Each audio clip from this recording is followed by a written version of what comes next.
Hey everybody, it's Marcel with IrnieracingNews. We're reading CBC propaganda, state-owned broadcaster by Trudeau.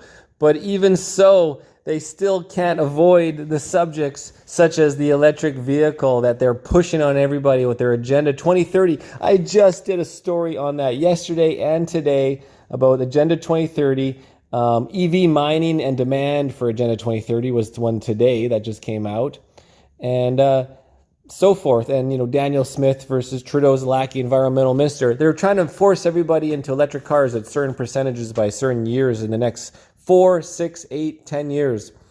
But here you have the reality of the story of the electric car in Canada and around the world. Has electric vehicle battery died? 1 year later, he's still waiting for a replacement.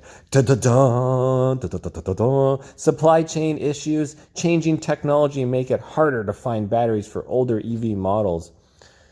Wow. This is December 2nd story by Ryan Patrick Jones at the Canada Propaganda Broadcasting News owned by Trudeau Network. So, some car owners looking to replace the battery that powers their Nissan Leaf electric vehicles are frustrated with how long it's taken to get back on the road. Mississauga, Ontario resident Atif Irnie bought a new Leaf in 2017 to save money on gas and to take advantage of a $14,000 government rebate for the electric vehicles. And keep in mind, guys, that's not just a $14,000 rebate. First of all, the taxpayers are paying for that freaking rebate. I paid partially. You and I both paid partially for his rebate. But on top of that, they're actually paying directly the manufacturers to subsidize the cost of building these electric vehicles as well. So we also, our taxpayers, paid for over half of the build cost as well, along with the rebate. It was good and all ran well, Irnie told CBC Toronto in an interview. I really like driving it, and it's very little maintenance. Very little maintenance until you need a battery. But much of this goodwill has been drained. Irnie was told the vehicle's main high-voltage battery needed to be replaced after the car broke down on the highway twice last year. I mean, he's only had it for a few years here. First in late November, then again 1 week later. He had to hire a tow truck to haul it to his local dealership in Milton, Ontario, both times. While the replacement falls under the warranty covering 160,000 kilometers or 8 years, whichever comes first, Irnie said he is still waiting for it to arrive, and he has no idea when it might be. It's like a lemon law. So electric vehicles meet the lemon law. They're lemons. That should be the title. What do you guys think? How can I make the title? Irnie's vehicle has been sitting in the parking lot at the Nissan Canada dealership in Milton, Ontario for a year. He said at first he was told by staff at the Milton dealership that a replacement battery was in stock and would be ready in a week. Then he was told he would have to wait 3 months. 1 year later, Irnie's still driving a courtesy rental car and paying out of pocket for gas. While his Nissan Leaf sits in the parking lot of the dealership. He said he's moved up from the 17th to the 15th in the nationwide queue for a replacement. All right, get in line, guys. Batteries, but still doesn't have an estimated date for when it might get one. So you should apply the lemon law. Give me all my money back. In a recent email to Irnie viewed by CBC Toronto, a representative of Nissan Canada said the automaker is experiencing, quote, global supply chain shortages. Oh, but let's mandate everybody to have one of these global shortages. Mandating is not going to make it worse. Oh, yeah, the electric grids can't keep up. The battery mining can't keep up. The battery manufacturers can't keep up, causing delays in the production and delivery of electric vehicle batteries in Canada. Initially, I was okay with it. I understood there might be supply chain issues, but not giving me the ETA is just frustrating. They are producing new car batteries right now, so I'm not sure why they can't produce replacement batteries. Yeah, oh my God. And then look at that evil dude right there. Chris Honredirak, who lives near Sherbrooke, Quebec, said he bought a used 2016 Nissan Leaf 4 years ago when the battery failed this October. Oh, so this one didn't make it 8 years either, 10 years. What are you guys doing? Oh, somebody's at the door. Okay, sorry about that, and we're back. It's just the neighbor checking on Freddy the cat. So here you have Canada's plan to phase out gas-powered cars and truck sales by 2035. I mean, yeah, that's completely phased out. And then their agenda is like literally in the next 3 years, they want to drop that by a large percentage at their interim. So they said it might be a year and a half. Who knows for this guy whose Nissan Leaf failed from 2016. Irnie and Hornbrook's experiences come just as the federal government is encouraging automakers to boost production of battery-powered cars and trucks by effectively banning the sale of new passenger vehicles powered only by gasoline or diesel in 2035. Just to ban them completely, 100%. Kerry, the chairman CEO of the nonprofit Plug and Drive, said it's extremely rare for electric vehicle batteries to fail completely, so the risk of a battery failure shouldn't discourage consumers from buying an electric vehicle.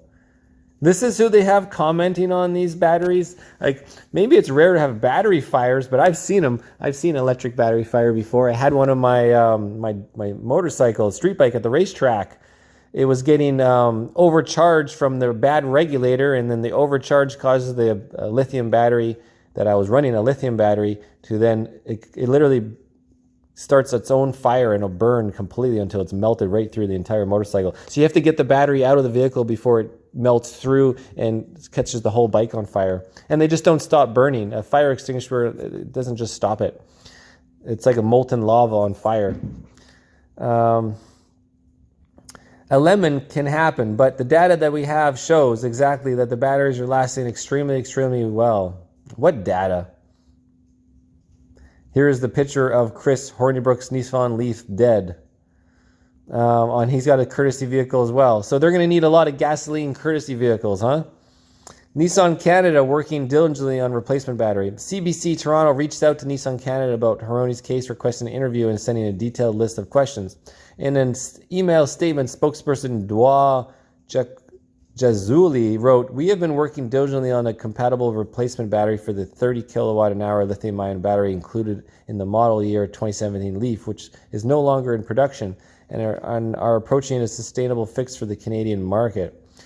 Jazuli said Nissan Canada is planning to provide Irnie with a fuel reimbursement expense. Yeah, hilarious. Now that they're being pursued by this story, and is working on possibly a buyback option and his request, just like I mentioned. Dmitry Anesketsky, a business and history professor at University of Toronto who's written several books on the automotive industry, said it's a challenge for Nissan to source a battery originally produced by a third-party supplier for a car that's been out of production for years. Because the battery is no longer being produced and there are a few available on the replacement market. This is particularly the case for the Nissan Leaf, he said, because it was a pioneer in the electric vehicle market and the battery used for older models have been replaced by newer ones that aren't necessarily compatible. The reason that it's hard to get this gentleman a new battery is because he's got one of the very first electric vehicles and there's not a lot of these batteries kicking around. They weren't a lot of them made, and at this stage of the game, that's the technology from 2017 that Nissan and its partners have really moved on from. Well, then why don't they get a battery of similar size and similar voltage to put in there? Well, I guess they're not going to do that. You need a buyback. And here you have a federal environment minister, sinister Stephen Gilbo, I don't give a crap, is calling on the provinces to get on board with incentives to encourage sales of electric vehicles. Nissan was the first car maker to achieve widespread success with a zero-emissions electric vehicle. After first hitting the road in December 2010, the Leaf was the world's best-selling electric vehicle for many years until it was surpassed for the first time by the 2020 Tesla Model 3, according to Nissan and Tesla owns figures. So there is a lot of Nissan Leafs out there from 2010 up, guys. Probably not putting many kilometers on them, and probably with a lot of them with the dead batteries that nobody's actually noticed yet because they're just sitting in their garages. Or they're driving around having a fantastic time. Who knows?